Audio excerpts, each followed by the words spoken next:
Oh,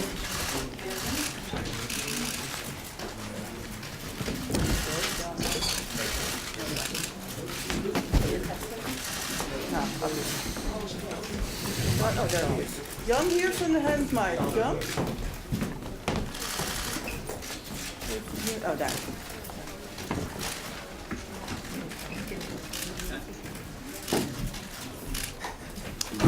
Goed, welkom al. Hallo? Ja. Welkom allemaal op de persconferentie van Pussi Raiot. Zoals jullie zien zitten er een aantal mensen achter de tafel. Anna Timmerman helemaal rechts. Zij is directeur van HRW in Nederland. Naast haar Rachel Denver. Zij is onze Rusland-expert en deputy director van onze ECA division, Europe and Central Asia. De dames van Pussi Raiot, die kent u allemaal. En naast hen, even kijken, ook nog de man van een van de Pussi Riots en Kirin Eijkman van Amnesty International. Welkom allemaal. Er wordt een kleine introductie gegeven door Anna, daarna Rachel. Daarna zullen de dames van Pussi Raiot hun verhaal vertellen. Ook van vandaag en hun ontmoeting met de minister Timmermans vandaag. En ook Amnesty zal misschien nog even iets kunnen zeggen, neem ik aan. I will repeat this in English for the English speakers. Anna Timmerman is first going to talk, then Rachel Denver, both Human Rights Watch, then the Pussi Riot women, and after that maybe Amnesty as well. After the press conference, there will be no possibility for one-on-ones. Everybody wants it, but the Pussi Riot ladies are very tired, have done a lot of work in the past days. So that won't be possible. They requested that, and I'm sorry for the people who wanted a one-on-one. So I'll leave the floor to Anna Timmerman. Anna? Thank you. If we can have a chair for the translator, Jan. There has to be a chair behind Natja and Marcia. Is that okay? Okay. Welcome everybody. Thank you very much for coming here to the press conference at the opening of the Human Rights Weekend. I'm extremely honored, of course, that Nadia Talokonikova and Maria Aljogina are here, as well as Petya Verzilov from Pussi Raiot. I'm very honored that they're here, and it's so impressive to see young people who are willing to do the utmost and sacrifice so much for democratic values and human rights. They have paid a heavy price, but they continue their struggle, and it's amazing. And I'm also very happy that they were received in this way in the Netherlands, where we met with the Minister of Foreign Affairs and representatives of our prison system, but also that there's been so much press interest, because you're giving them a platform that they need to do their struggle. This is the second time we have a Human Rights Watch weekend in the Bali that we organize together on human rights with films and debates. We do this with our media partner, the Groene Amsterdammer, and sponsored by ASN Bank. I think we've been introduced, everybody who's here. Kirin Eijkman of Amnesty International is also here, because Human Rights Watch and Amnesty International have been working jointly on all issues in Russia. So I'm very thrilled that Kirin is also here. I would like to introduce Rachel Denver, who is our Deputy Director of Europe and Central Asia, and she'll give a short introduction on the situation in Russia. Rachel, thank you. Hi everybody, thank you so much, Anna. Can you hear me? Yes. Okay, it's such a pleasure to be here. It's terrific to be in Amsterdam, and Human Rights Watch is incredibly grateful for and appreciative of all of the support that we get in the Netherlands for human rights issues in Russia. There have been two issues that have had particular. Can you guys sit down? That have had particular resonance, very, very big resonance in the Netherlands regarding Russia, and that was obviously the Pussi Riot case, and also the so-called propaganda law, this discrimination against LGBT people in Russia. And I'm glad that these issues had resonance, that they're very important, but I would not want you to think that their case and that the LGBT law emerged in a vacuum, because they did not. Both are part of a much bigger crackdown that's been underway in Russia since Vladimir Putin returned to the Kremlin in May of 2012. Why is it so? When you understand what that crackdown has been all about, you'll understand the significance of Maria and Nadezhda's courage the significance of their courage in maintaining their dignity throughout their ridiculous trial, their courage in maintaining their dignity and their defiance during their time in prison, and during and after their release.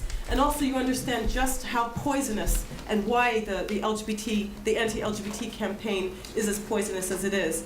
The human rights situation in Russia, the crackdown there is the worst that I've ever seen it in Russia since in the post-Soviet era, and I've been working on Russia for more than 20 years for Human Rights Watch. You might remember that in 2011 there were mass protests in Moscow and other cities protesting election fraud, and then eventually protesting the fact that Putin had basically engineered his way back into the Kremlin in a way that, that sort of left the public out. These mass protests really, I think, left the Kremlin feeling threatened, freaked out, betrayed, and deeply humiliated.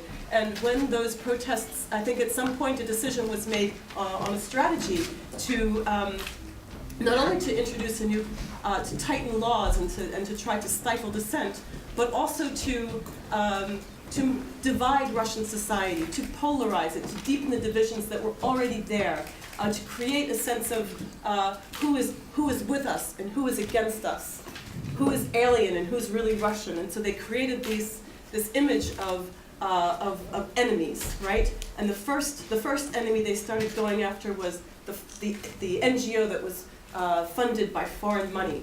So human rights NGOs, advocacy NGOs, they were the first that were targeted with a very harsh and ridiculous law, and also a new and harsh definition of treason. The second enemy group that the government started going after was LGBT people. So for 20 years, ever since 1993, ever since I've been working on Russia, I can't remember any particular homophobic campaign. I wouldn't say that Russia is a country that welcomes LGBT people, but also was a country where there was no homophobic campaign. And then suddenly you see this homophobic campaign, and I believe that it is part of an effort by the Kremlin to sort of consolidate conservative forces throughout the countryside, throughout the country, to mobilize them against the more progressive, urban, what they call creative classes. And then the third enemy, of course, that they created was migrants. They tried to tap into anti-migrant sentiment throughout Russia. So again, it's this us versus them.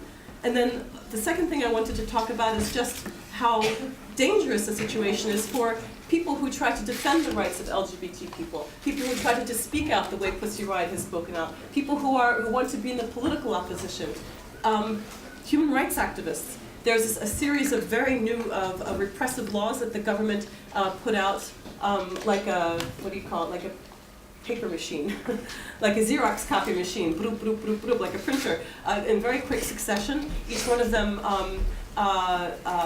quite repressive and restrictive. And also there's a very distinct pattern of the authorities twisting and perverting the law in order to go after what we call inconvenient people, whether they are human rights activists, whether it's Pussi Raiot, whether they are protesters, whether it's the Arctic, we saw this with the Arctic 30, with the Greenpeace activists.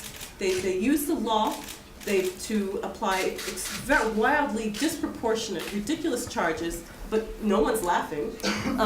Ridiculous charges to put people, to try to make them intimidated, and to send a very, very chilling message throughout society.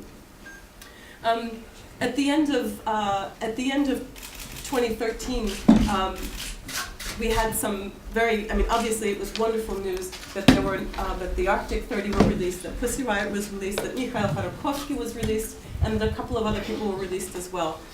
There are other people who are still in prison in Russia today on wildly disproportionate charges, and I think maybe Nadia and Maria will talk about them, but there are protesters who have been in jail for more than 18 months on absolutely disproportionate, wildly perverse charges, and they should not be in jail now. But I also want to say that the only reason that those releases took place was because of the constant pressure that the Kremlin was under, that Russia was under from all around. That pressure is absolutely necessary. When you hear people say that, oh, Putin doesn't care about, doesn't care about the international reputation, all he does is get hysterical about it. Believe me, they care. I think I'll stop there and I'll turn it over to Nadежда. Здравствуйте, спасибо огромное за то, что вы пришли, за то, что вы слушаете нас. Это невероятно важно для нас, потому что один из главных ресурсов, которые есть сейчас у нас в России, это гласность, открытость и публичность. Thank you very much for coming here. I'm very happy to see you all here, and I'm very happy that you've come here to meet us. Because right now the main resource that we have at our disposal is the openness, the free speech and glasnost. Это то, о чем мы хотели бы сказать людям, которые представляют Голландию, которые особенно будут представлять Голландию в тот момент, когда они приедут в Сочи. Это делегация от Голландии в Сочи. And these are the main things we want to tell people who are going to represent the Netherlands. And I'm talking about the delegation which is traveling to Sochi to represent the Netherlands there. Мы знаем, что решение ехать в Сочи в данный момент обжалованию не подлежит. Но мы также знаем о том, что члены этой делегации выразили желание встретиться с активистами в Сочи. И мы считаем, что это замечательный и верный шаг, не только для того, чтобы несколько оправдать эту делегацию в глазах голландцев, которые против этой поездки. И все те голландцы, которых я встречала до сих пор, они были против этой поездки. Но это также важно не только для самооправдания этой делегации, но и для того, чтобы помочь тем людям, которые сейчас являются политическими активистами, активистами по защите прав человека, особенно в районе Сочинской Олимпиады. And we're aware of the fact that this decision to send the delegation to Sochi cannot be reversed.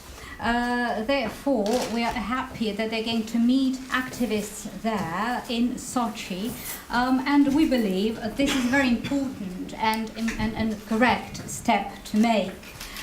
This is an important step not only to rectify this decision to themselves, but also in the eyes of the people of the Netherlands, because people we've met until now are against sending this delegation to Sochi.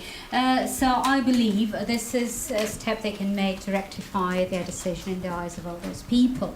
Moreover, the fact that they're going to meet those activists there is also a gesture of help, of assistance in the area of human rights right there in the context of the Sochi Olympics.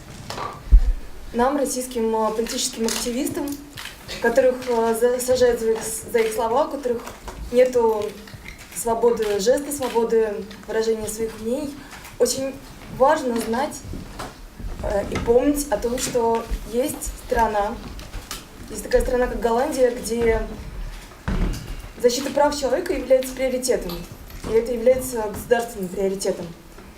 And for us, political activists who are jailed for what they're saying, for those who have no freedom of speech, it is of extreme importance just to know that there is a country like the Netherlands, where the issue of human rights is a priority, and it is a priority on the agenda of the government as well.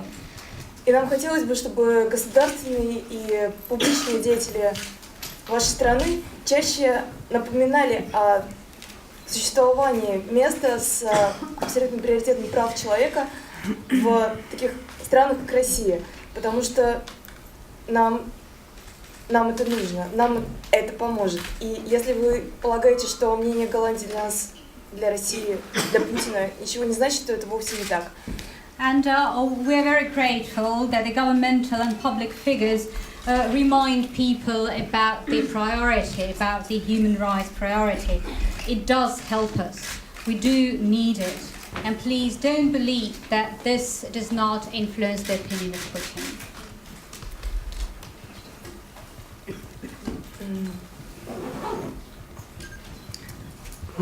Давайте немного Маше, и потом дальше продолжим. I'd like to give the microphone to Masha. Здравствуйте. Спасибо, что пришли. Что хотелось бы сказать прежде всего. Мы вчера были в офисе Amnesty International, подписывали петицию, которая будет направлена нашему президенту Владимиру Путину с призывом пересмотреть те репрессивные законы, которые были приняты за ближайший год. Вот такая есть инициатива у правозащитной организации. Мы поставили там свои подписи, следовательно, выразили свое согласие. На самом деле, наше мнение по этому поводу гораздо более радикально. Thank you very much for coming. Yesterday we've been to the Amnesty International office and we put our signatures under our petition. This is the petition which will be forwarded to President Vladimir Putin, appealing him to review the laws which have been adopted recently. This is the initiative of this human rights protection organization, and we also have our opinion about this. Здесь уже были сказаны некоторые слова о том, каким образом работает наша Государственная Дума, наш парламент. Это то, что называют в России взбесившимся принтером. И за последний год были приняты законы, которые называют НКО, занимающиеся правозащитной деятельностью на территории Российской Федерации, иностранными агентами, что не только унизительно на лексическом уровне, но еще имеет некоторые финансовые последствия. And I think a lot has been said about the way our state parliament, Duma, function, and has been also said here that it works just like a runaway printer in a way. And we also heard about the laws against the foreign NGOs or NGOs subsidized by the so-called foreign agents. And this is humiliating not only from the point of view of the choice of words or the semantics, it is also the consequences financial. Другой закон касается применения санкций к тем, кто осуществляет так называемую пропаганду гомосексуализма. Никто, по-моему, в России, в том числе те, кто написал этот закон, не понимает, что это на самом деле такое, но вот закон был принят так или иначе, и вчера мы подписали бумагу, призывающую его отменить, а уже сегодня по запросу небезызвестного, надеюсь, некоторым из вас, депутата Милонова, применяют санкции к организации, которая оказывает психологическое сопровождение ЛГБТ-подросткам. И такая организация, она всего одна в России. Сейчас возбуждено административное производство по этому делу. There are also laws prescribing sanctions in the situations of so-called propaganda of homosexuality in Russia. And by the way, I don't think that people who talk about it know what they're talking about. Yesterday we signed a petition asking to revoke this law, and one of the members of the parliament also today initiated the prosecution of an organization providing psychological support and guidance to teenagers of the LGBT orientation. So this is also the consequence of that. Таким образом, можно убедиться, что сколь бы ни были бредовыми эти законы, они, к сожалению, действуют на территории нашей страны. So this is a clear demonstration of the fact that no matter how ludicrous those laws are, they're still applied to the territory of our country. Другая вещь касается болотного дела. Того, что уже упоминалось сейчас, я хотела бы сказать несколько подробнее. Было более 40 заседаний по болотному делу, в котором сейчас в СИЗО находится 12 человек, которых судят, которым запросили по 5-6 лет лишения свободы и которые будут осуждены в течение ближайшего месяца. I think the Bolotnaya case has already been mentioned here, and about 40 court sittings have already taken place. 12 people are in pre-trial detention, waiting for the judgment and for the decision of the court. The demands against them were 5 to 6 years in prison, and they will hear the court decision in the coming months. Подготовлены как российские доклады относительно того, что происходило 6 мая на Болотной площади, также подготовлены международные доклады. Достаточно авторитетные правозащитные организации признали, что никакого насилия по отношению к полицейским в этот день не было со стороны тех людей, которые находятся сейчас в СИЗО. И эти вещи мы сказали сегодня министру иностранных дел, с которыми встречались, министру иностранных дел Голландии Тиммерману. И мы настоятельно рекомендуем помнить всем тем, кто едет в Россию, о данных политических заключенных, о существовании докладов, доказывающих их невиновность, и о том, что если не будут предприняты самые жесткие санкции, резолюции, все что угодно, любое политическое давление, эти люди сядут в тюрьму на сроки, превышающие наш срок в 3 раза по абсолютно политическому делу. There have been reports prepared both by Russian and international organizations. There have been reports prepared by widely respected human rights organizations, clearly showing there was no violence from the people who are now in pretrial detention, but violence turned on the police. And this is something we've mentioned today when we talked to the Minister of Foreign Affairs of the Netherlands, Mr. Timmermans. And I would like once again to remind everybody, to the delegation who is going to Sochi, to remember those political prisoners. And remember that if no actions are taken right now, no major petitions are signed, no major sanctions are taken, then there is a big chance that those people who are in pretrial detention right now will go to jail. And they will go to jail for a time which is 2-3 times longer than what we have spent there.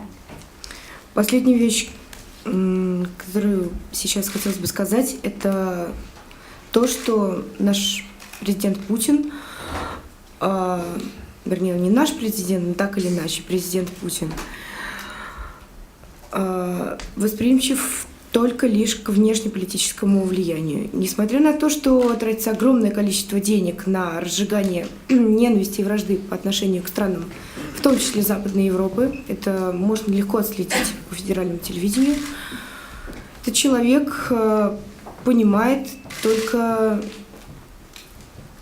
к сожалению, внешнеполитическое воздействие на граждан собственной страны. Ему уже давно наплевать. And the last thing I would like to mention here is that President Putin is influenced by the foreign political influence.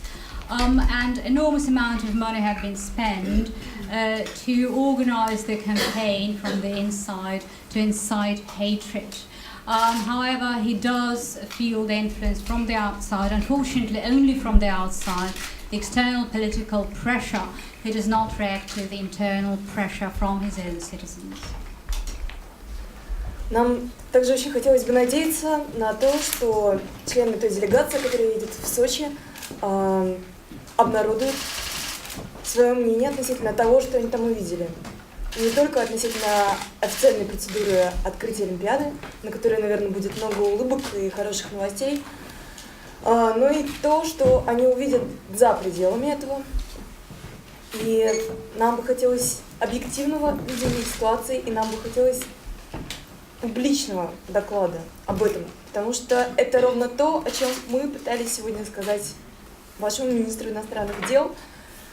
Вы должны понять, в России у политиков, которые находятся в в системе Владимира Путина совершенно иной подход к диалогу, чем здесь, чем у вас. And we do hope that the members of the delegation traveling to Sochi will make their opinion public, opinion of what they see there, and not only just the opening ceremony, because the opening ceremony will be all smiles and good news, but about things they see outside the opening ceremony. And I do hope that the report they prepare will be a public report. This is something we also told Minister Timmermans today when we met him. And I would like to appeal to all of you, please understand that politicians who are in Russia, in Putin's circle, have a different approach to dialogue, absolutely different approach to dialogue from what we see here. Все то, что будет сказано вами в кабинете за закрытыми дверьми господину Путину или его коллегам, будет услышано и тотчас же выброшено. Они будут кивать вам, но они не сделают ровно ничего. Поэтому все то, что вы имеете сказать Владимиру Путину, должно быть сказано публично, чтобы это хоть сколько-нибудь через публичное давление на него, до него дошло. And please remember that everything and anything you say to Mr. Putin and his colleagues behind closed doors in somebody's office will be heard, but it will be thrown away. They'll just nod and then forget everything you've said. However, if you say the same things publicly, that will leave a trace. И мне также хотелось бы сказать, что те законы, которые перечислила Маша, действительно работают. И это был первый вопрос, который мы задали нашей хорошей знакомой журналистке, когда мы вышли из тюрьмы. Как дела? Как жизнь? Как политическая активность? Она сказала, что все плохо. Она представительница ЛГБТ-сообщества, и, естественно, первая новость была изнутри ЛГБТ-сообщества. Она сказала, что сейчас в России создаются специальные группы, которые очень гордятся тем, что они отлавливают ЛГБТ-представителей и избивают их. И выкладывают потом это на YouTube. And like Maria said, the laws that have been adopted in Russia recently are being implemented. When we came out of prison, the first thing we did, we asked one of the journalists we know, well, how's life? What's new in the world of politics? And she said, all is not good, things are bad, and she's a representative of the LGBT community. So the news we got from her were kind of inside news from the LGBT community. And she said, there is a whole group now who are proud that they're singling out LGBT community people and beat them off and then put it all out on the internet. И также хотелось бы сказать, российское государство себя сейчас ведет как плохой подросток. В классе всегда есть какой-то человек, над которым смеются, над которым издеваются. Это ровно тот образ врага, о котором здесь уже говорилось.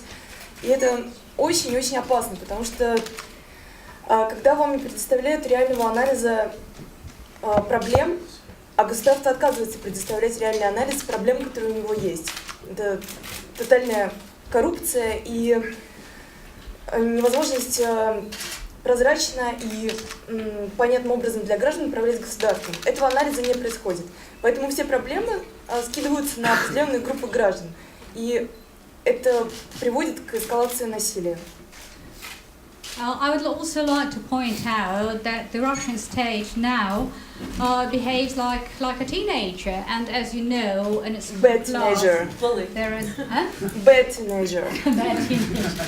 And then you know that in every class at school there are always people who are being bullied, who are being laughed at, and this is exactly what is being going on. What's been going on. An image of the anime is being created. There can be and there is no realistic analysis of the existing problems. There is corruption, there is no transparency, and we cannot see the way the country is governed. But all the problems are being attributed to a single group of people, to a certain group of people rather, and that may lead to the escalation of violence.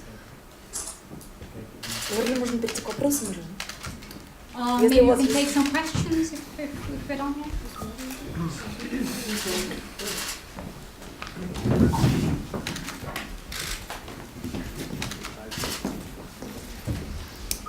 Вы на самом деле можете не тянуть руки, вставать по очереди, задавать вопросы. Maybe there is no need to put up hands, just stand up and ask the question. Richard, can you moderate? If the voices are loud enough, it should work, I guess. Maybe Bert Lanting, Volkskrant, over there in the corner. Yes, maybe I can ask you what assurances did you get from Mr. Timmermans and how was this Russian? Скажите, вы слышали, нет? Вот так, меня слышно? Скажите, пожалуйста, какие заверения вы получили от господина Тиммерманса, министра иностранных дел Нидерландов? И, кстати, как у него русский язык? Неплохо говорит по-русски, но никаких заверений нам не давал. Well, his Russian is not bad at all, but we haven't got any assurances from him. At least it may be said that Mr. Timmermans has been insisting that when they meet government officials, when they met Vice Premier Dvorkovich, for example, 2 days ago, he constantly puts forward the human rights agenda at the forefront of their talks. And, well, obviously we hope that is the case, but as Masha Nadi said before, it is more importantly to do this public, because what is said behind closed doors does not influence the Russian government and Russian authorities that much.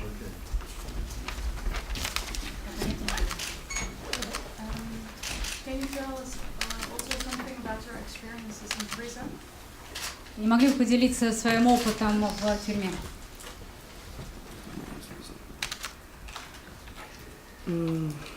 Дело в том, что мы этим опытом поделились уже, наверное, с 1000 изданий, и все, что мы можем сейчас несколько повториться, что сказать об опыте. Мы с Надей и я, и она были в 2 колониях.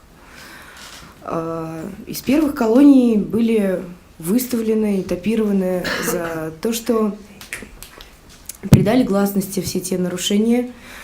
Нарушение, это очень мягко сказано, все то насилие, которое совершается над осужденными администрациями этих колоний. Well, yes, you know, experience, I believe we shared it a number of times and with different publications, but I will just repeat some of them. You know, Nadia and myself have been to 2 penal facilities, and we were transferred from the first of them because we made public those irregularities, to put it mildly, or violations rather, to put it mildly, which happened there, and in fact that was just violence towards the inmates in those facilities. Что такое российская колония в первую очередь? Это система рабства. Это использование заключенных в угоду администрации, которая считает себя их хозяевами. Отсюда вытекает все прочее. Полное беззаконие, тотальное бесправие заключенных и рабочий день, который может длиться от 8 часов до практически бесконечности, до 20 часов в некоторых лагерях. And in fact, the whole system at those institutions is the system of total slavery, and the inmates are used there just the way the administration sees fit. They're their owners, in fact. There is total lawlessness, there are no rights at all, and the inmates have to work, and the working day starts at about 8 hours. And there are no limitations. It can go up to 20 hours a day. Это, собственно, все то, что мы увидели, побудило нас сделать зону права. Это та организация, которую мы сейчас, можно сказать, почти создали.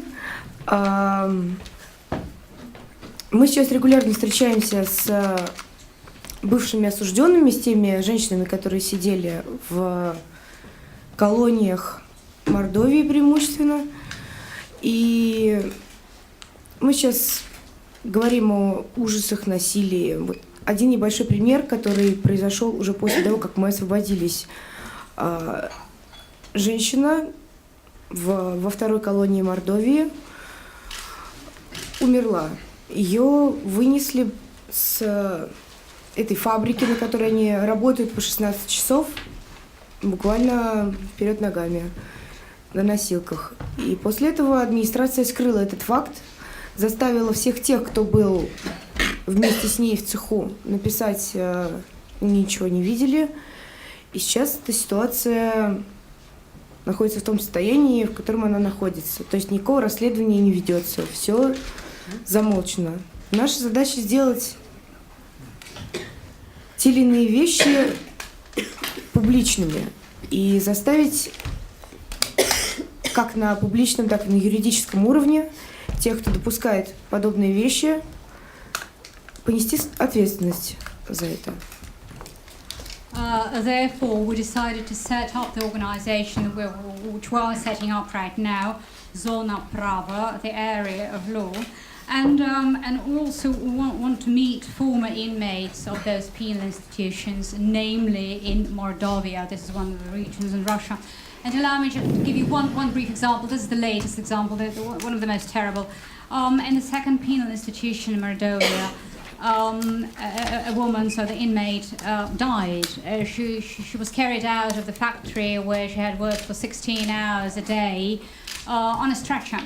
And the prison administration wanted to hide the fact. So in fact, they did that, and they made everyone who was there sign a document saying that they hadn't seen anything, and nobody's telling anything. So what we're trying to do, and what we're set to do, is to make things like that public, so that those who are responsible for that can face the responsibility. Question over there first. What is the first hand?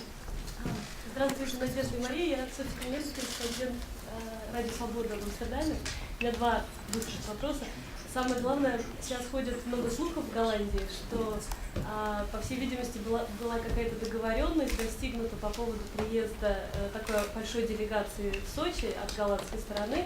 Договоренность, как ультиматум, была достигнута за закрытыми дверями, когда Путин встречался поздно вечером с королем Нидерландов, министров иностранных дел Тиммермансом, уже без переводчиков. То есть это был как ультиматум, якобы, когда еще у Путина в заложниках фактически находились голландские граждане.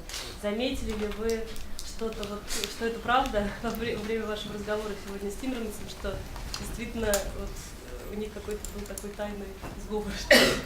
И каково ваше мнение на этот счет? И еще потом второй вопрос.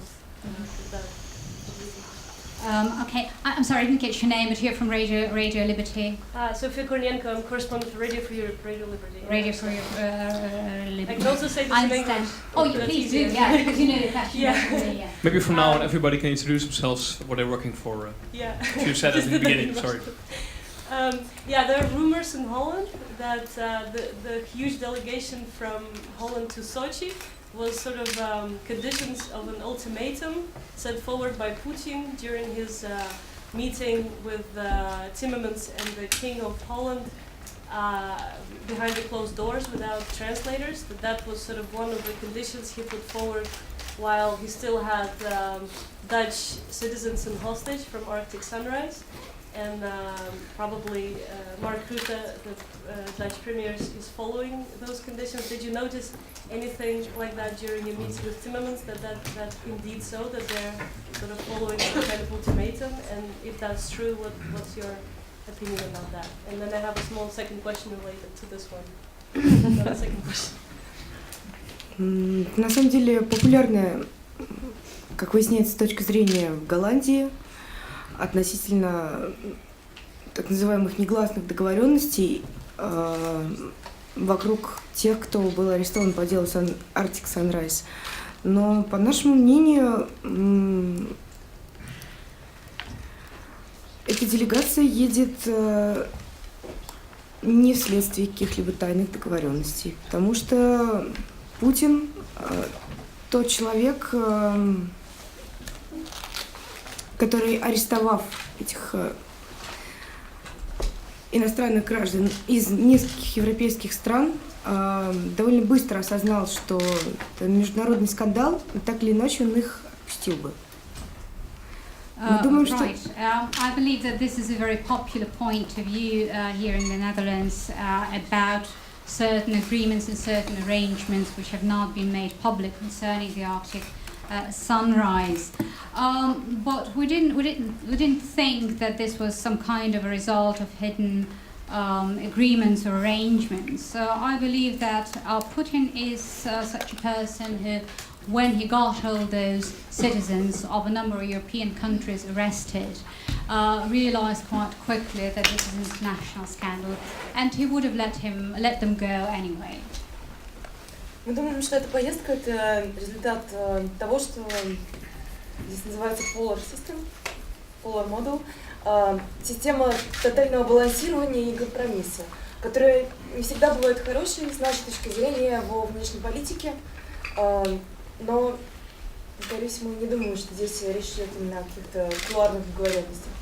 And I understand that the decision to send the delegation to Sochi was the result of the so-called polder model.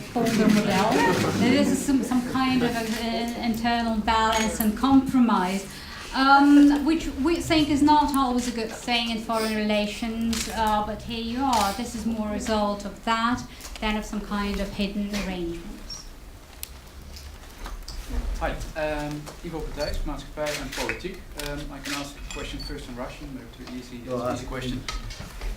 Сегодня утром моя русская знакомая с песней из состоятельная 30-летняя москвичка меня спросила, а почему им вообще пожизненно не дали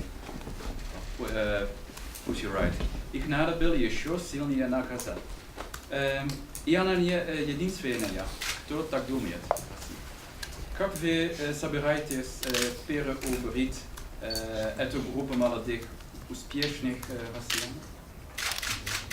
So, I'll translate for other people. So, this morning I talked to a Russian friend who's successful, who is young, and she asks now why you got such a short sentence. So, in Holland we said, of course, such a long sentence, and she said, why is such a short sentence? They should be sent to prison for life.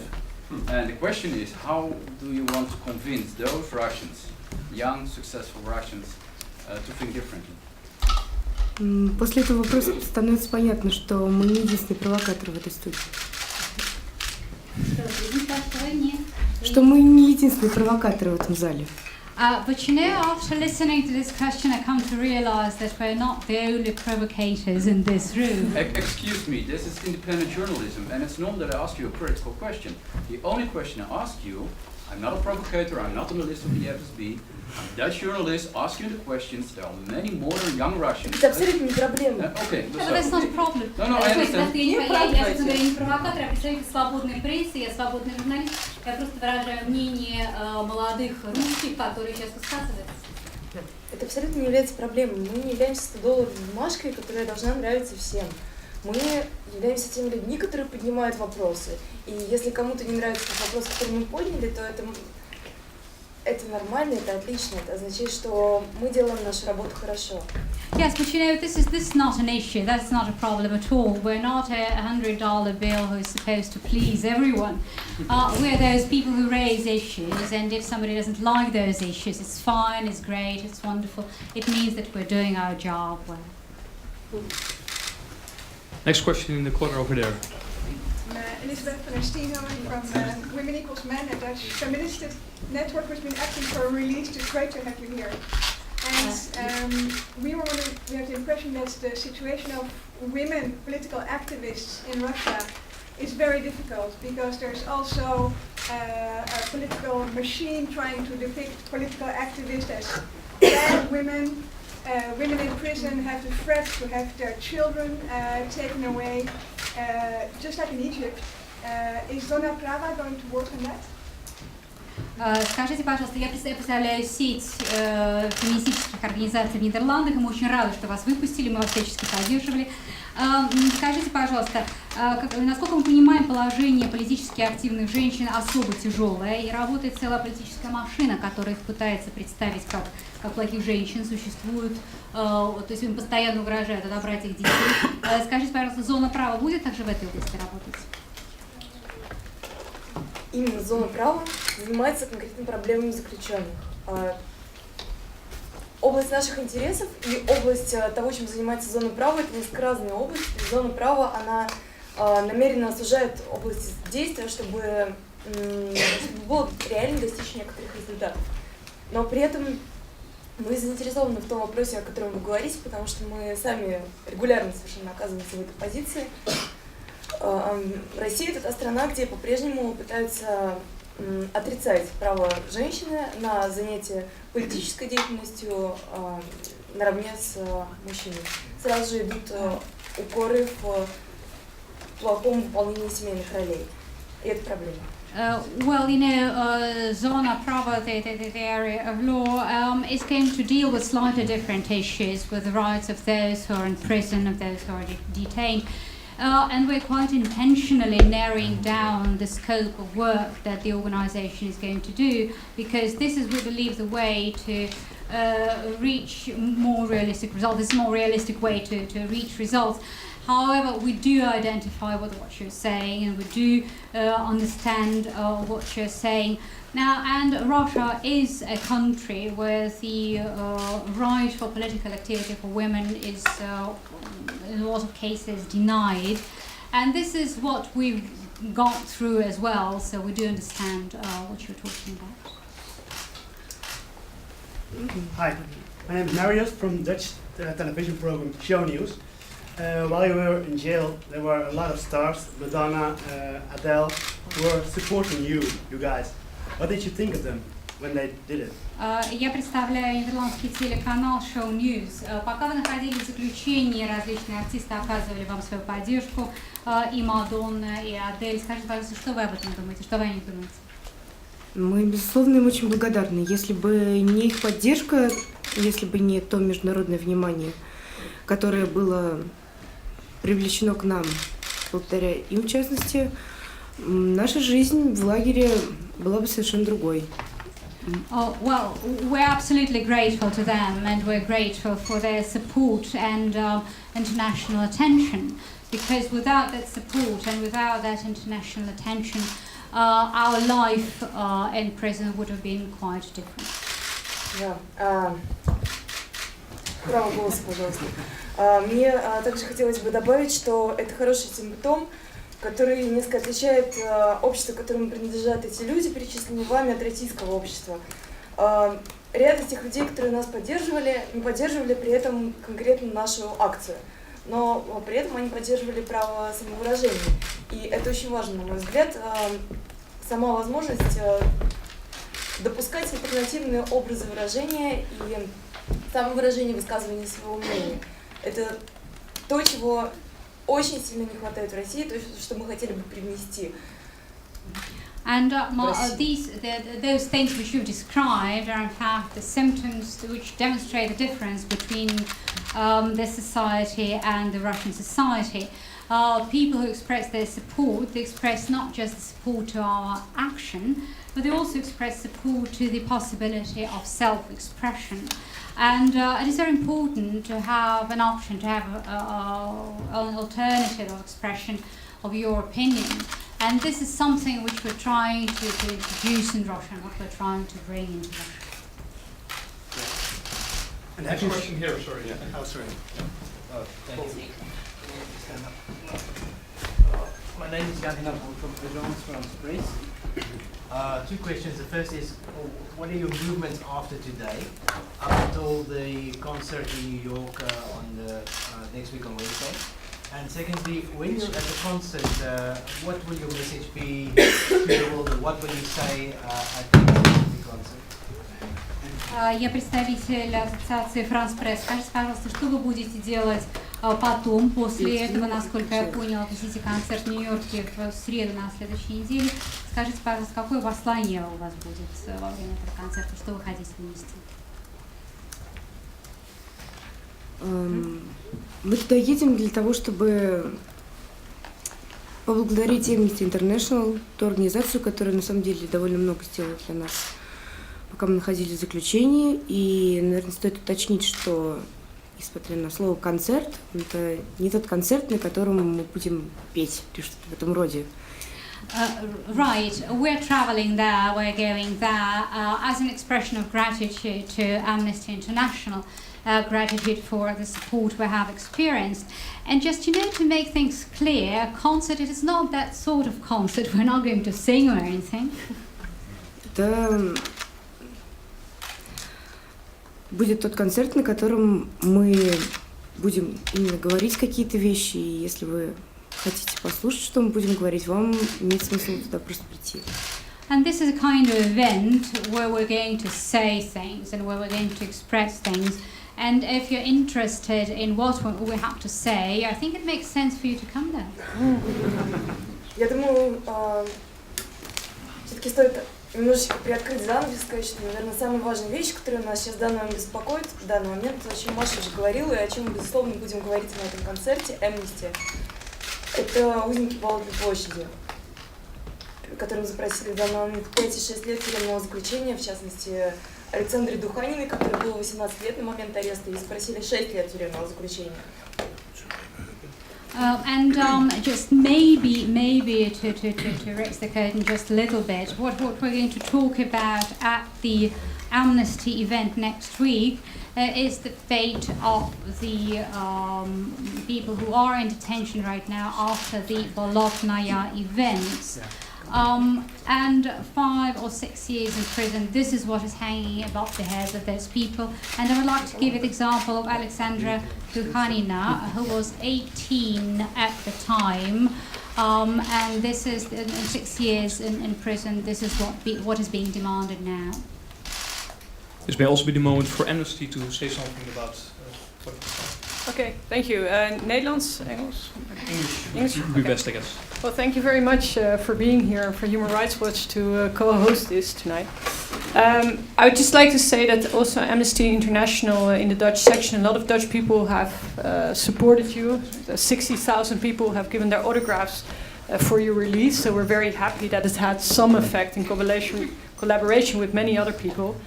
Amnesty is going to continue to stress freedom of speech in Russia, which is a big issue.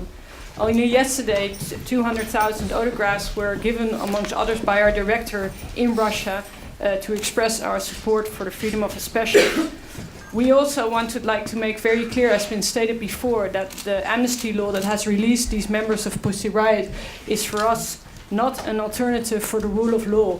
We really feel that this law is ridiculous and that the rule of law should persist.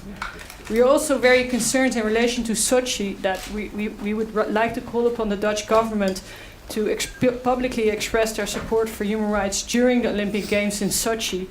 However, we are very concerned with the repression after Sochi. So this is not just a thing for us, which is going to have to be expressed during the Olympic Games, but afterwards and for many years to come. Now, to put something in concrete, Amnesty is still continuing to conduct actions for several people, among others 2 people who were arrested during the Bolotnaya demonstration. For instance, Mikhail Kosenko. Many of these people have been named before today, but they are currently to be tried, and we're very concerned about that. So if you want to support that, please go to our website.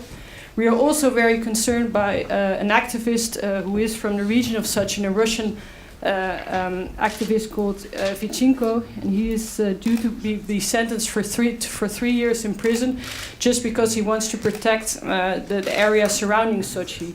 So please support us in our action, because these 2 people have now released, Nadia and Masha, but there are many other people that Amnesty wants to wants to get support for. So thank you. So next question over there. Hi, this is News, Dutch television. When can we expect your new album? Представитель нидерландского телевидения, когда мы можем ожидать выпуска нового альбома?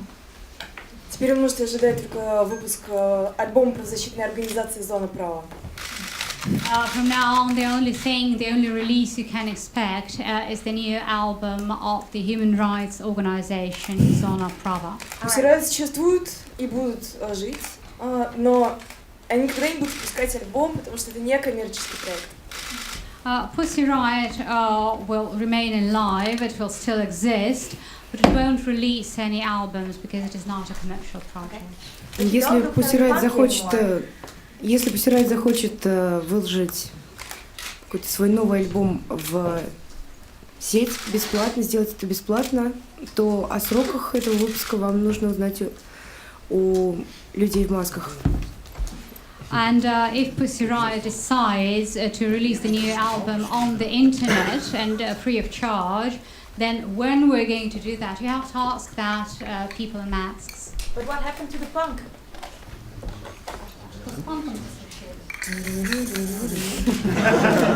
Okay, next question over there. Rafa Glucksmann for Lui and Corriere della Sera magazine. I would like to ask a question to Nadia.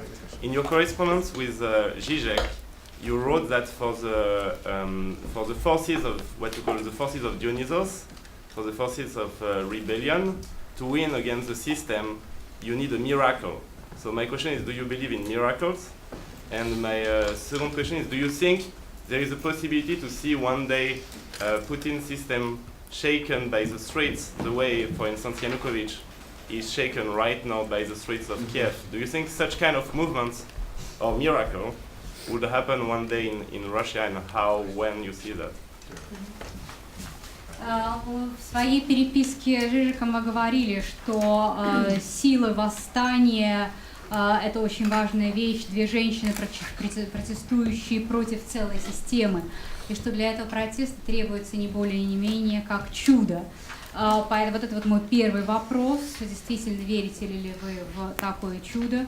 И второй тоже небольшой вопрос, как вы полагаете, когда-нибудь система Путина покачнется, вот так же, как она, например, сейчас шатает, под воздействием таких же демонстраций, которые сейчас проходят на улицах Киева?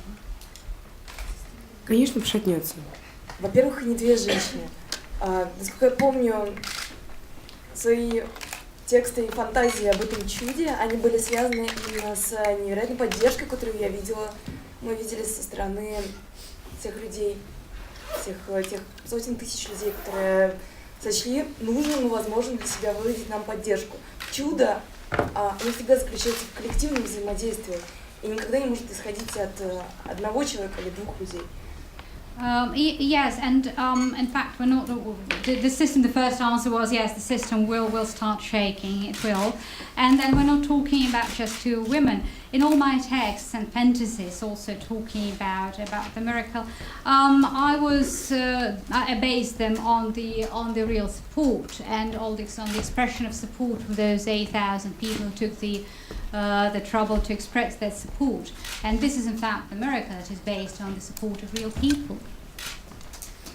На вопрос в том, что пошатнется, Маша уже ответила. Ну да, естественно, это будет. Если мы думали бы, что этого не будет, то нам можно было бы прямо сейчас лечь в гроб и все. And yes, as a question, if it is going to shake, Maria has already answered the question. Yes, I think it will. And if we would have thought that it is not going to shake, we could have just, crawled into a coffin and lie down. Путинская система гораздо слабее, чем кажется, потому что она держится на политичности людей и на том, что они не видят для себя возможности протестовать. Они видят, что все плохо, но они не знают, что с этим делать. Но когда они увидят этот путь, Путин уйдет. And Putin's system is much weaker than it seems, because the whole system is based on the fact that people are apolitical. And they see that things are bad, but they don't see the possibility to protest. And if they find this way, if they're shown the possibility, then yes, the system will start shaking, fall down. На самом деле у нас люди не просто так аполитичные, им активно в этом помогает государство становиться такими, выбивая из них всяческую способность к рефлексии, к анализу. И то, что отчасти пытаемся то, что мы делали, и то, чем мы сейчас продолжаем заниматься, вне зависимости от того, как выглядит эта деятельность, как панк или как деятельность правозащитная, мы пытаемся сформировать такую ситуацию, конфликтную ситуацию, когда как можно большее количество людей задумается о той проблеме, которую мы сказали. And people do not become apolitical by themselves. The state is really encouraging them to become apolitical. And any possibility to reflection and analysis is beaten out of them. And the work which we're doing right now, and no matter if it is in the shape of punk, of human rights activities, has its aim to shape a conflict situation which will make people think and which will make people reflect and analyze. Next is the Radio for Europe, then Zoom in TV. У меня второй вопрос, связанный несколько с моим первым. Я очень много думала на эту тему, не праздную, я очень вообще за вас переживала, и очень рада, что вы здесь. Я просто думаю, что вот если сравнить, допустим, нашу ситуацию с Китаем, то не думаете ли вы, что все-таки сильнее был ваш образ, или был бы, если бы вы его продолжили, если бы себя все-таки продолжали подавать как вот такого художников, диссидентов, независимых художников именно, а не правозащитников. То есть наставить на том, что вы художники, потому что вы очень талантливы как художники. Возьмите, например, Ай Вэйвэя, он очень силен, как на него все смотрят в мире, а никаких китайских правозащитников мы фактически вот так вот не знаем, если серьезно этим не занимаемся. Не думаете ли вы, что это все-таки неправильно, что вы отошли от этого образа именно художников и стали правозащитниками? I'm just going to repeat it very briefly in English. I have been thinking about this for a very long time, comparing Russia to China. I think that maybe it was a more powerful image if Maria and Nadezhda continued to present themselves as independent artists instead of as human rights activists now. Because I think for especially the Western public, that's much more attractive. And take, for example, Ai Weiwei from China. We all know about him, but we hardly know any human rights activists from China. Все, что нас всегда отличало, это то, что у нас есть огромное количество масок, с помощью которых мы можем представить себя с самых разных углов публики. И в тот момент, когда мы по факту были Пусси Райот, никто не знал, что мы Пусси Райот. И все знали меня, Машу, других членов Пусси Райот как политических активистов, специалистов по тяжелой электронике, скалолазов. Но никто не знал, что мы Пусси Райот. И что-то подобное может быть и сейчас. You know, our peculiarity is that we have a lot of different masks. So we can approach from different angles. And when we were in fact Pussi Riot, nobody knew that we were Pussi Riot. Some people knew us as political activists. Some people knew us as experts in heavy electronics. Others knew us as rock climbers. But in fact, we're Pussi Riot members all the time, us and other people as well. So something like that may be happening now as well. Кто вообще сказал, что правозащитная деятельность исключает художественную? Кто сказал, что мы не будем делать клипов в рамках зоны права? Кто сказал, что мы отойдем от панка в рамках зоны права? Никто этого не говорил, и мы это будем делать. And who said that human rights activism excludes artistic expression? Who said that we're not going to produce any video clips for our organization Zona Prava? Who says that we exclude punk within Zona Prava? So next question for Zoom. You're going to Paris next. Do you know Gerard Depardieu and what do you think of his work? Apparently, he appeared in a Russian soap in Russian, which is not known. It didn't come out in Europe, and it's very provocative soap called ZC+1 or something. And I was just wondering if you know it and what you think of it. Насколько вы поняли, вы потом поедете в Париж. Знакомы ли вы с работой Жерара Депардье и что вы об этом думаете? Потому что, насколько я знаю, снялся недавно в российском сериале, довольно провокационном сериале. Я думаю, что называется ZS+1, я точно не знаю. Что вы об этом думаете? Во-первых, мы не смотрим российские сериалы, это тотально неинтересно. Вообще то, что происходит в России сейчас культура, это очень печально. Есть некоторые альтернативные ростки, но в целом то, что поощряется государством, это полностью консервативная штука, к которой мы не имеем вообще никакого отношения, не хотим иметь. You know, we don't watch those Russian soaps, and everything which is happening in Russia in the area of culture is quite sad. There are some alternative initiatives, but in fact this is all quite conservative, and we don't want to have anything to do with it. Вообще, эта история с Депардье — это довольно циничная шутка. Да, что сначала говорится, что мы не едем в Париж, потому что мы из него приехали. We're not going to Paris, we've just come from Paris, just to set the record straight. And the whole thing which happened with Gérard Depardieu is quite a cynical joke, I must say. Потому что Жерар Депардье сейчас проживает в современном ГУЛАГе Республики Мордовия на улице Демократической, и одних этих фактов достаточно для того, чтобы сформировать о нем какое-либо представление. Сериал уже не требуется. And you know that Mr. Depardieu has as address of residence, in fact, the Gulag Republic, Mordovia, and he lives in the Democracy Street. So I believe only these facts are quite enough to shape an opinion about him. There is no need to watch his performance and so on. I'm Steffi Weber from a Swiss paper, Tageswoche. And I'm curious, like, when did you decide, when and why did you decide to become, well, to act against Putin? Like, besides the mass protests, like, was there some kind of personal key event? Я представляю швейцарскую газету. Скажите, пожалуйста, где, почему, вот как так получилось, что вы решили перейти к такому протесту против Путина? То есть я не имею в виду какие-то вот такие крупномасштабные протесты, но вот к такому протесту, который организовали, был ли какой-то вот личный поворотный момент? Вы имеете в виду Пусси Райот?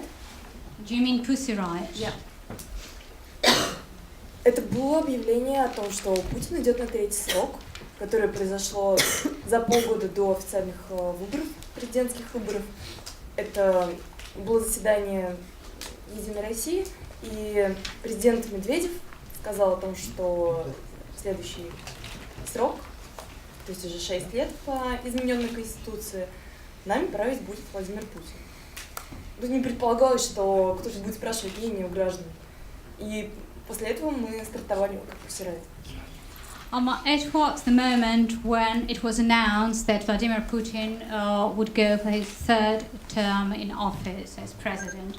It was announced 6 months before the elections, and it was a meeting of the United Russia Party. And then President Dmitry Medvedev announced that Putin will take this term in office, and because of the changes in the constitutions, this term will be 6 years. And there was no talk about asking people what they want. So this is when Pussi Raiot was formed. But it's not personal. Like, I mean, so many people saw that. But how did it affect you yourself? Like, when do you decide really to act?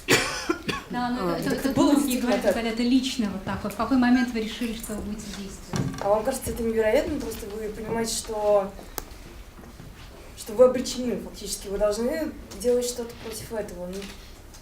Можете верить, можете не верить, но политические жесты действительно могут мотивировать.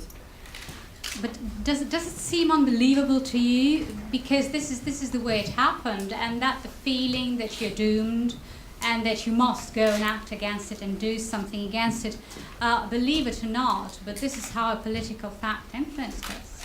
Если это был сентябрь, конец сентября, то уже спустя 3 месяца, в конце декабря, люди стали выходить массово, потому что они увидели, что выборы действительно будут дальше фальсифицироваться столь же наглым образом, как это происходило до этого. And then it was like September, the end of September, and just 3 months after that, at the end of December, people took to the streets and people went out to demonstrate because of falsified elections, because they realized what was happening. Это мотивировало сотни тысяч людей. And that motivated hundreds of thousands of people there. Question there in the back. Okay. My name is Marta. I work for the press agency. No, speak up. I can't hear you. Oh, okay. Here's the question. You talked about the horrors of the Russian prisons, and today you went to some Dutch prisons, and I was very curious what you think of that. Was that kind of a holiday? Did it look like that? Вы описывали ужасы российской тюрьмы, насколько я поняла, вы сегодня посетили нидерландскую тюрьму. Скажите, пожалуйста, какое у вас сложилось ощущение, что это просто там как место для отпуска или нет? Мы К сожалению, в настоящую тюрьму мы сегодня не попали, мы были в месте, в котором люди оканчивают свой срок. Это место для реабилитации, это несколько иное. Это, я так понимаю, что это некоторый аналог нашей колонии поселения. Это не тот вид режима, в котором содержались мы. In fact, the place which we visited today, I understand, was not a real prison. This is already a halfway place, but it was not the same regime we were kept under. So this is a kind of rehabilitation institution before people can rehabilitate in society. Мы сегодня встречались с главой тюремного департамента, с Питером Хемменхофом, если я правильно выговорила эту фамилию. Он в течение часа вместе с теми людьми, кто составляет его команду, отвечал на наши вопросы. Они показали нам фильм про самую строгую, самую, видимо, жуткую тюрьму Голландии, которая существует сейчас. И также мы говорили о культурных инициативах, которые они практикуют в своих пенитенциарных учреждениях. Но, к сожалению, они не дали нам возможности посетить голландские тюрьмы. Как-то можно прокомментировать. Возможно, это следствие некоторой осторожности перед Олимпийскими играми и нежелание обострять политические отношения. То есть это скорее такая вещь про нас, что мы такой перемещающийся небольшой скандал, который никто не хочет подпускать близко к своим учреждениям, но вовсе не вина тюремного департамента. And today we met the head of the prison services of the Netherlands. And for about an hour, he and his team answered all our questions about the prisons in the Netherlands, and we're shown a film about prisons and about the strictest regime prison here in the Netherlands. We also told about cultural initiatives in the penitentiary institutions of the Netherlands. Unfortunately, we're not given the possibility to go and see the real prison. I believe this is a result of some kind of caution before the upcoming Olympic Games, and people just didn't want to worsen the political relations.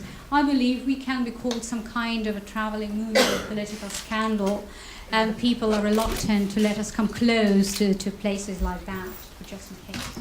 Ну, мы на самом деле хотели посмотреть голландскую тюрьму, потому что фотографии, которые мы видели в интернете, они, кстати, сделаны российским блогером, которого почему-то пустили, нас нет.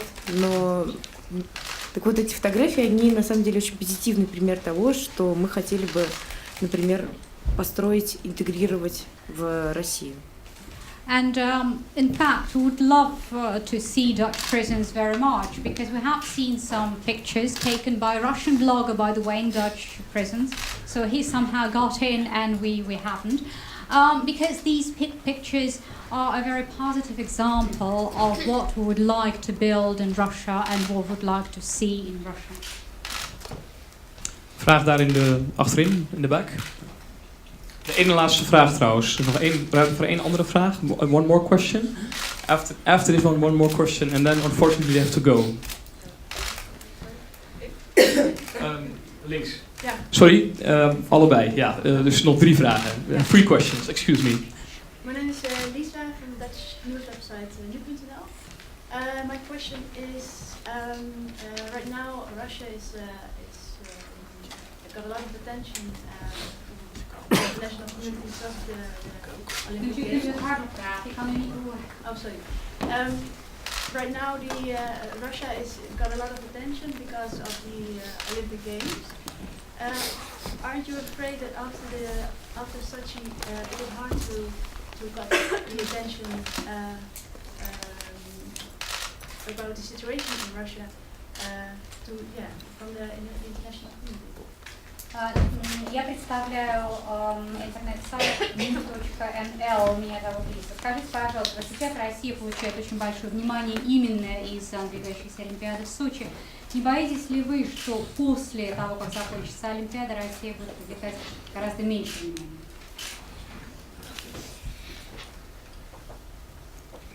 Я думаю, не стоит бояться. Стоит лишь всем нам вместе подумать о том, как нам защищать права человека совершенно независимо от таких внешних пустых государственных событий, каким является Путинская Олимпиада в Сочи. Well, we shouldn't be afraid. I think that we, all of us, should start thinking how we can organize the human rights protection outside of such empty events, which is Putin's Olympic Games. И не совсем понятно, что вы имеете в виду под привлечением внимания к России. Если вы имеете в виду эти олимпийские объекты, то внимание конкретно к ним нас не интересует. Нас интересует внимание к тем проблемам, которые сейчас имеются внутри нашего государства. И это то, о чем мы всегда говорили. And this, for me, it was not quite clear what you meant, that not so much attention will be attracted to Russia. If you mean everything that has to do with the Olympic Games, everything which was built for the Olympics, we're not interested in that. We are interested in all the issues which are discussed there, and we'll keep doing that, what we've always been saying. Yeah. Well, yeah. What I meant is right now, because of the Olympic Games, all the eyes are on Russia, and so it's more easy to talk about human rights, the violations of human rights in Russia. But after the Olympic Games, then Russia is just one of a lot of countries where human rights are the violations are still staying, still yeah. Это уже от нас. Я поняла вопрос. Это уже от нас зависит. Это зависит от граждан России, да. Everything depends on us. Everything depends on the Russian citizens, and we must keep on working. I've got a very simple question via Twitter first. Sorry, from somebody who followed the stream via Human Rights Watch website, from Jennifer O'Snell, and it's a very simple question: how can people help you?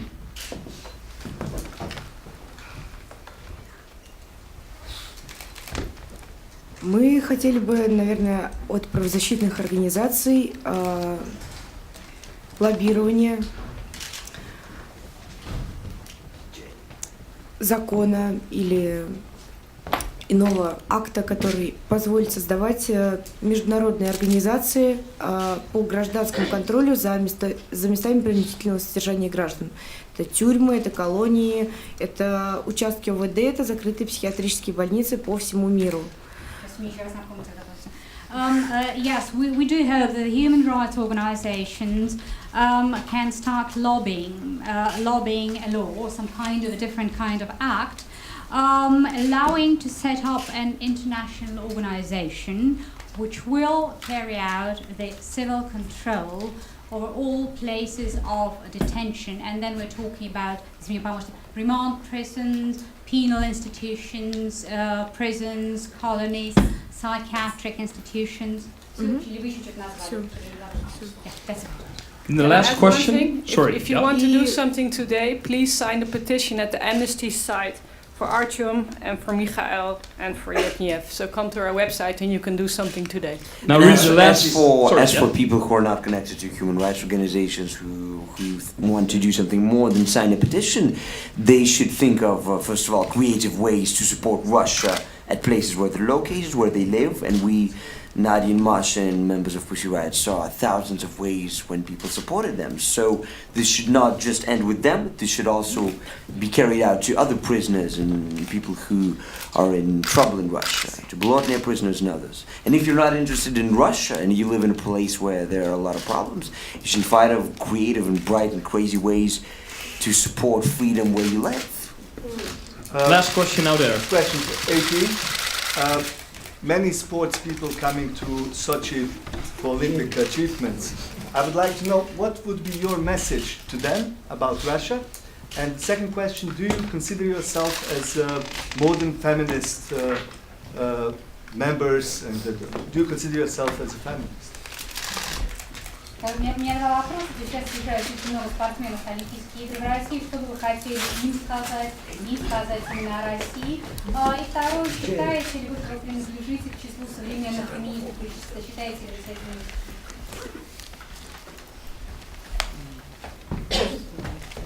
Ехать спортсменом на Олимпиаду в Сочи — это очень сложно. Это очень сложно. Понятно, что это то событие, к которому ты готовился всю свою жизнь. Но вместе с тем это сложное этическое решение, потому что поездка в Сочи — это всегда поддержка той политической системы, которая есть, со всеми нарушениями прав человека, которые присутствуют на российской арене. Что касается феминисток, да, мы считаем себя феминистками. Athletes going to Russia, it is a complex issue. It is a complex ethical issue. It's very difficult for them to take a decision because they've trained and they're looking forward to it for a number of years. But they must be aware of the political system there and about the violation of human rights and the whole issue around it. And as far as your second question is concerned, yes, we do consider ourselves feminists. Если приедете к нам в Россию, приезжайте в Мордовию. Мы там будем оккупировать колонии. Интереснее, чем Олимпийские игры. If you come to Russia, please come to Mordovia. We are going to occupy a penal institution there, and it is much more interesting than Olympic Games. Спасибо. I just would like to add one point about the last question that was asked, because that's a very important one. From the perspective of Human Rights Watch and athletes in the Olympics, I think what Nadezhda said is extremely important. Athletes have been preparing for this moment for their whole lives. The only thing I could have to say to them is go for the gold, I hope you win. But I think what should not have happened was that the International Olympic Committee should never have put athletes in this position by not pressuring Russia directly to stop the human rights violations that have so tainted these games. Well, this wraps it up. Thank you so much for coming. And sorry for not having the opportunity for one-on-one interviews. They've been having very busy schedules. And yeah, it's just not possible today. Thank you for coming.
Dat denk ik wel, maar dat ben ik gaan we de stream nog op de website gewoon plaatsen achteraf? Niet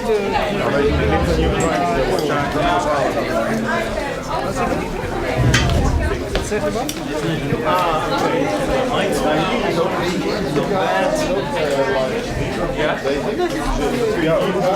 I think 3 times. Ja, het geluid is hier geen ingemixt. We hebben al geluid. Ja, allemaal. Vandaag geluid, we hebben van de zaal geluid. Ja.